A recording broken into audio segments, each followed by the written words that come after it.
Hello बच्चों। आज हम पढ़ने जा रहे हैं कविता बनारस और दिशा, जिसे लिखा है कवि केदारनाथ सिंह जी ने।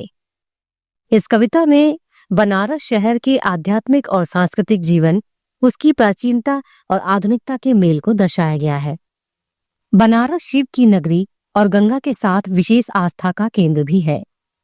तो चलिए शुरू करते हैं और पढ़ते हैं बनारस कविता का अर्थ। कवि बताते हैं कि बनारस शहर में अचानक ही वसंत ऋतु का आगमन हो जाता है।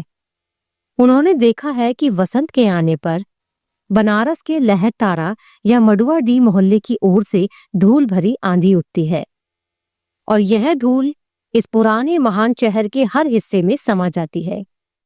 धूल इतनी उड़ती है कि वह हर किसी की जुबान पर किरकिराहट के रूप में महसूस होने लगती है।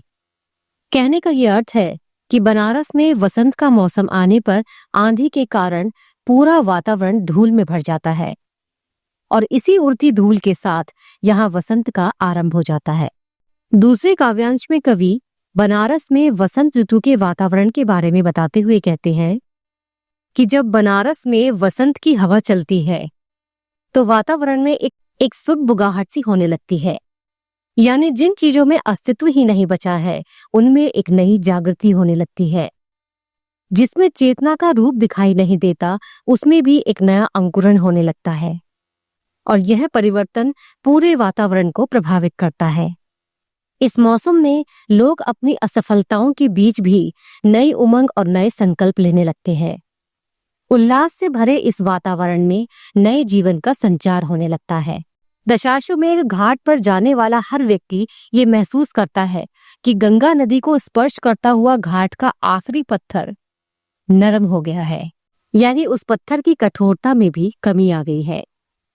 कवि के कहने का ये अर्थ है कि इस मौसम में कठोर हृदय वाले व्यक्ति के व्यवहार में भी एक कोमलता आ जाती है और घाट पर बैठे बंदरों की आंखों में भी एक अलग प्रकार की नमी दिखाई देने लगती है, यानी वो भी शांत से दिखाई देते हैं।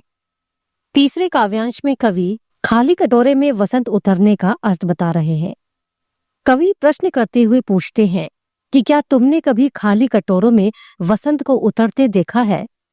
यानी वसंत के मौसम में बनारस के घाटों पर बैठे भिखारियों तक के चेहरों पर चमक आ जाती है, क्योंकि उन्हें एक उम्मीद रहती है कि इस मौसम में 30 त्योहारों के आने पर दानदाताओं के दान से उनके कटोरे भी भर जाएंगे।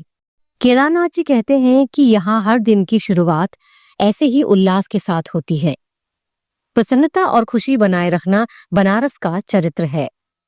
बनारस में भरने और खाली होने का ये सिलसिला चलता रहता है। हर दिन अंतहीन शवों को उठाकर कंधों पर लाने का सिलसिला जारी रहता है। लोग अंधेरी गली से निकलकर चमकती हुई गंगा की तरफ शवों को ले जाते रहते हैं। कहने का ये अर्थ है कि लोग मृत्यु रूपी अंधकार से मोक्षदायिनी गंगा के पास शव को ले जाकर मृतक का दाह संस्कार करते हैं और उसे मुक्ति प्रदान करते हैं। इस प्रकार कहीं खुशी तो कहीं गम का माहौल बना रहता है और इन्हीं दोनों का मिला जुला रूप है बनारस। ये सिलसिला प्राचीन काल से चला आ रहा है। चौथे काव्यांश में कवि बताते हैं कि बनारस का हर काम अपनी रौ में होता है। यहाँ धूल धीरे धीरे उड़ती है और लोग भी धीरे धीरे चलते हैं। मंदिर और घाटों पर घंटे भी धीरे धीरे ही बजते हैं। यहाँ शाम धीरे धीरे होती है।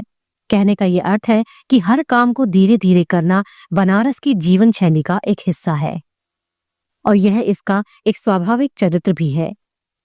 यहाँ की सामूहिक गति ने पूरे शहर को मजबूती से बांधा हुआ है और इसी मजबूत बंधन के कारण यहाँ कुछ भी न गिरता है और न ही हिलता है।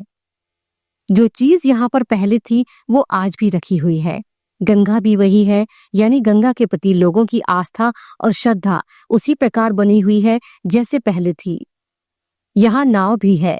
सैकड़ों वर्ष से तुलसीदास की खड़ाव भी रखी हुई है। कवि के कहने का ये अर्थ है कि सैकड़ों वर्षों से बनारस के चरित्र में कोई बदलाव नहीं आया। पुरानी मूल्य, पुरानी मान्यताएं, आस्था, श्रद्धा, विश्वास सब कुछ धरोहर की तरह सुरक्षित है। काशी की प्राचीन आध्यात्मिकता और भव्यता अभी तक उसी प्रकार बनी हुई है जिस प्रकार पहले के समय में थी।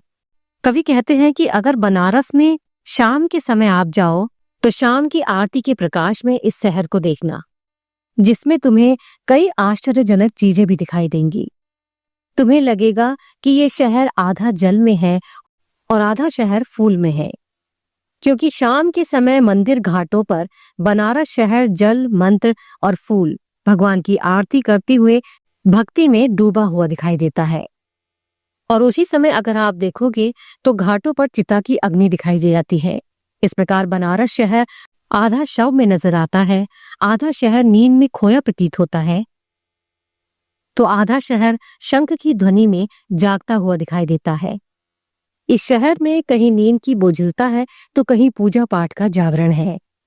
छठे काव्यांश में कवि कहते हैं कि बनारस में जो विद्यमान है वो बिना किसी खंभे के खड़ा है, यानी यहाँ की प्राचीनता, आध्यात्मिकता, श्रद्धा, भक्ति, विश्वास, सामूहिक गति, ये सभी बिना किसी सहारे के अपने आप ही बने हुए हैं और विरासत के रूप में जनजीवन में समाये हुए हैं। इसी प्रकार काशी का मिथकीय स्वरूप बिना किसी सहारे के सुरक्षित है। कवि कहते हैं कि बनारस शहर जो खड़ा है उसे गंगा में बहती हुई मुर्दों की राख, रोशनी की ऊंचाइयों के स्तंभ, दहकती आग की लपटों, धुएं की उठती ऊंचाइयां, खुशबू की ऊंचाई, प्रार्थना के लिए ऊपर उठते हुए हाथ इस शहर को संभाले हुए हैं। ऐसा लगता है किसी अलक्षित सूर्य को ये शहर शताब्दियों से अर्घ देता चला आ रहा है। ये शहर मानो गंगा में एक टांग पर खड़ा होकर प्रार्थना में लीन है, जिसका दूसरे पैर की ओर ध्यान ही नहीं जाता।